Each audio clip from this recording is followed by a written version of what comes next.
You're listening to an audiobook from Empower. This is the book Dare to Start by author Manh Cuong. In the printed version, there are various calculation templates that are not included in this audiobook. Please support the author by purchasing the printed book through the link below in the description. Thank you.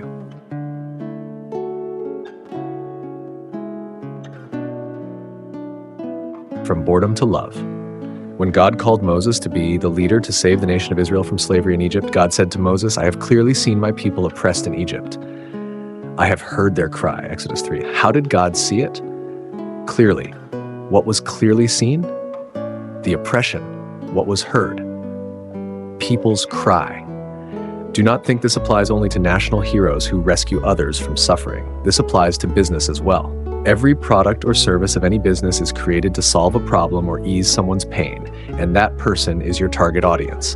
The more clearly you see their problems and hear their complaints, the more valuable the product or service you provide to them is. And of course, only when your product is valuable can you sell it at a high price. Customer complaints are the business's gold. In the story of Moses, God does not only see, but he sees clearly. When creating a product, you need to be very clear about what problem your product solves for your customers.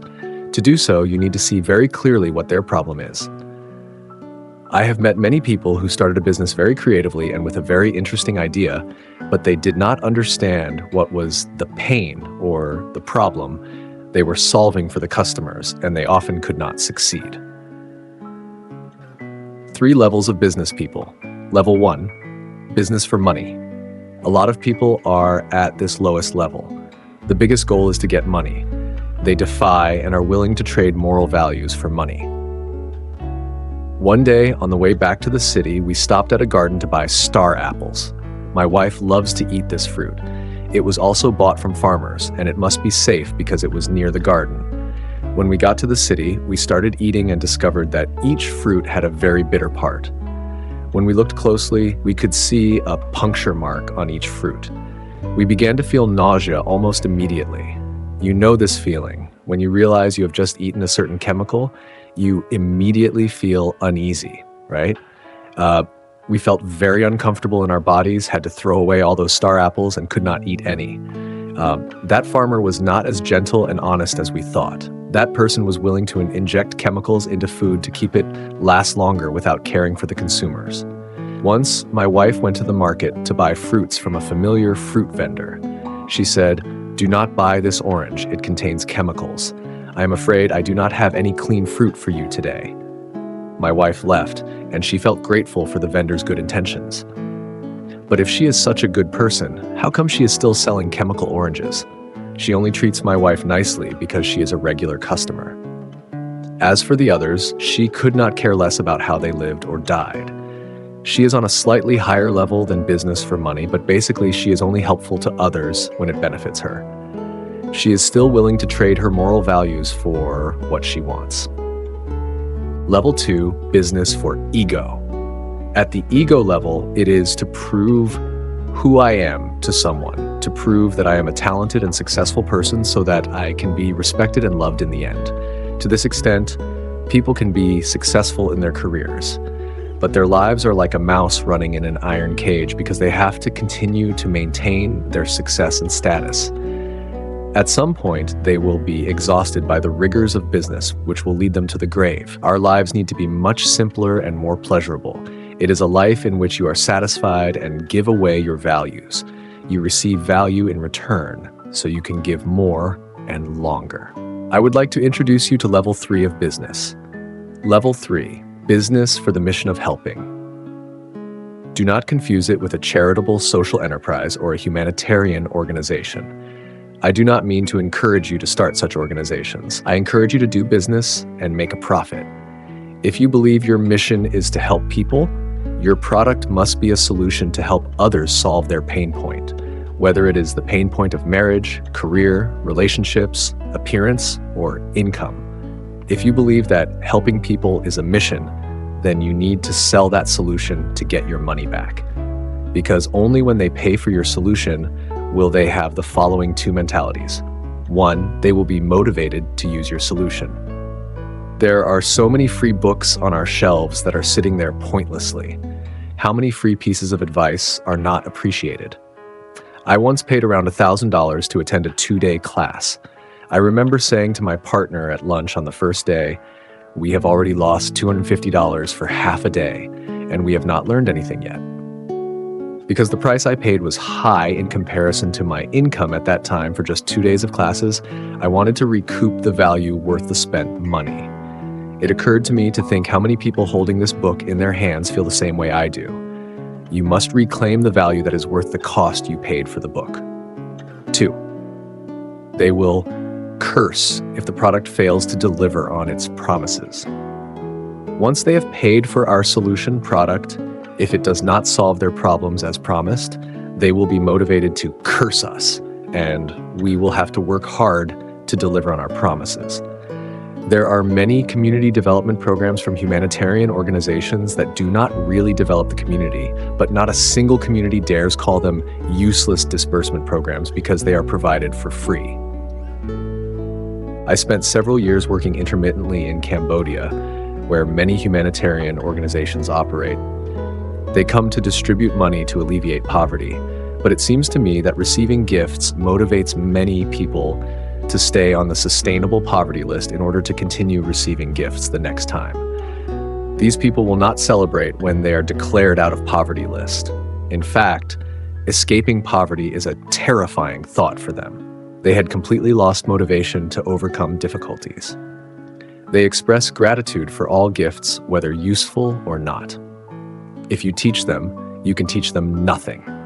Your words may be completely useless, but they will still come to thank you and tell you how beneficial your class has been for their lives. They will never curse you for not solving their problem, for teaching them how to farm while ignoring the suffering caused by landmine-infested fields, for teaching them like a machine without thoroughly examining their situation, the market, for not hearing the cries, but rather just wanting to hear the sweet thank you, or for bringing a useless solution. I do not mean to say that nonprofit organizations are worthless.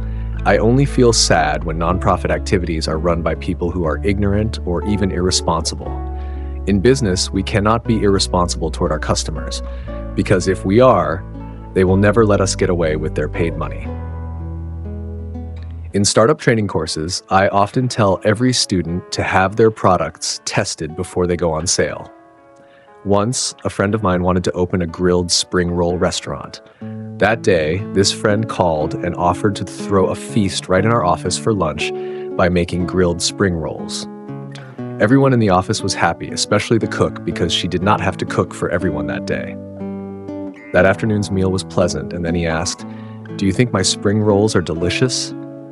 Do you know how people in our office respond? That is right. You are right. Everyone complimented, "So tasty. So tasty."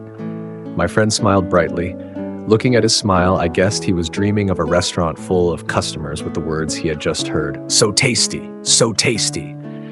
I was forced to cut off this guy's stream of happiness and bring him back to reality. I told everyone in the office we must love our friend in a practical way. He brought food here and asked us for suggestions so that he could open a restaurant.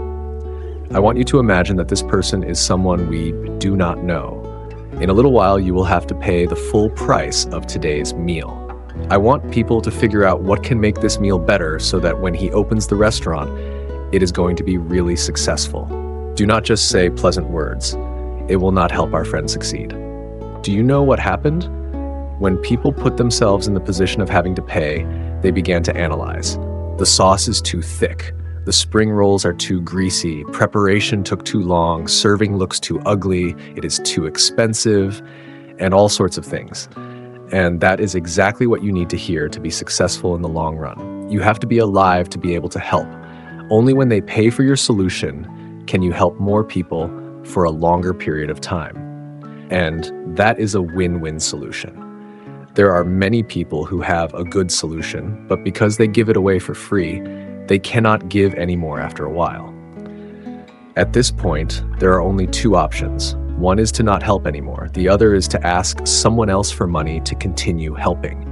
However, when you see your business model, the product you create as a solution to help change other people's lives for the better, and that is your mission, then you will see the money you receive from customers is very meaningful. There are a lot of people who believe that business money is dirty.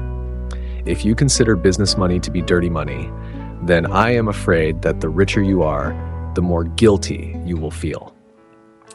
I am very proud of my earnings, and I thank God for them, because they have not only helped me, but have also helped my clients get better and happier lives. They have received valuable lessons that I spent years researching and a lot of money testing. Now, I'm able to convey those lessons in just a few days for about 1% of what it cost me.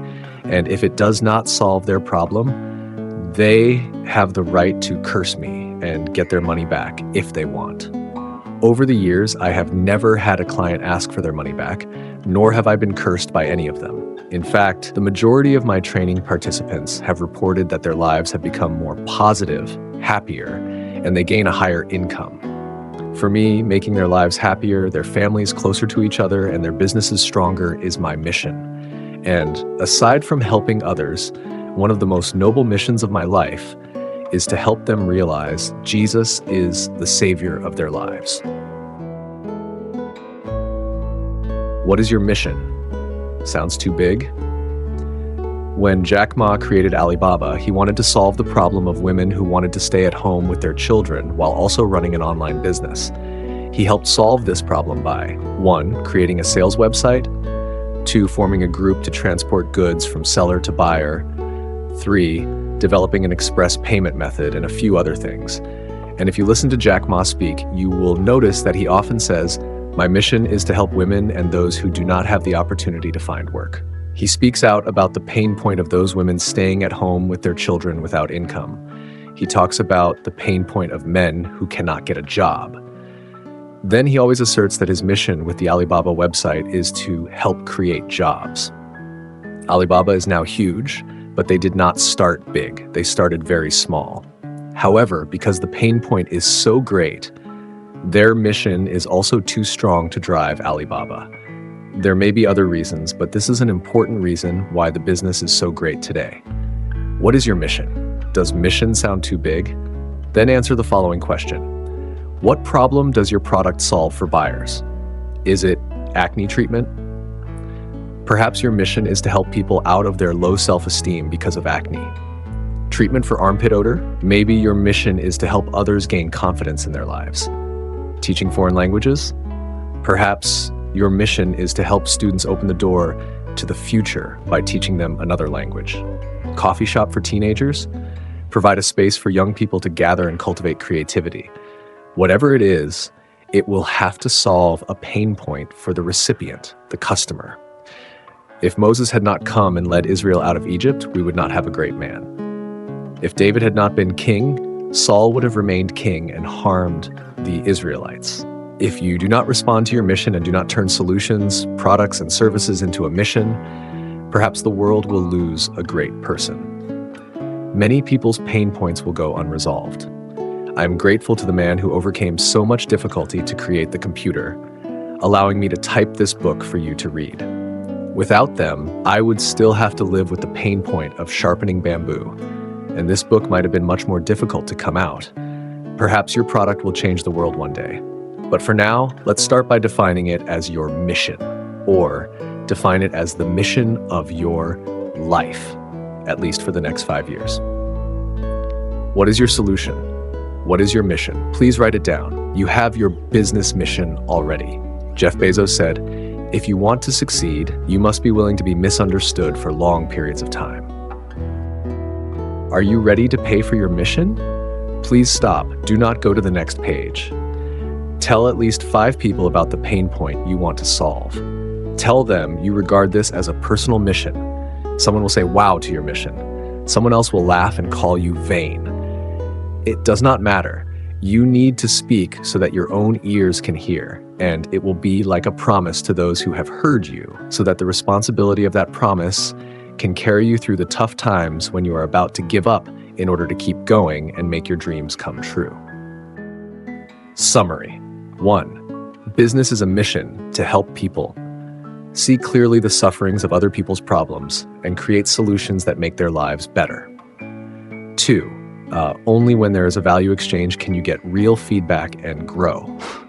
Only when they pay will they be motivated to use your solution.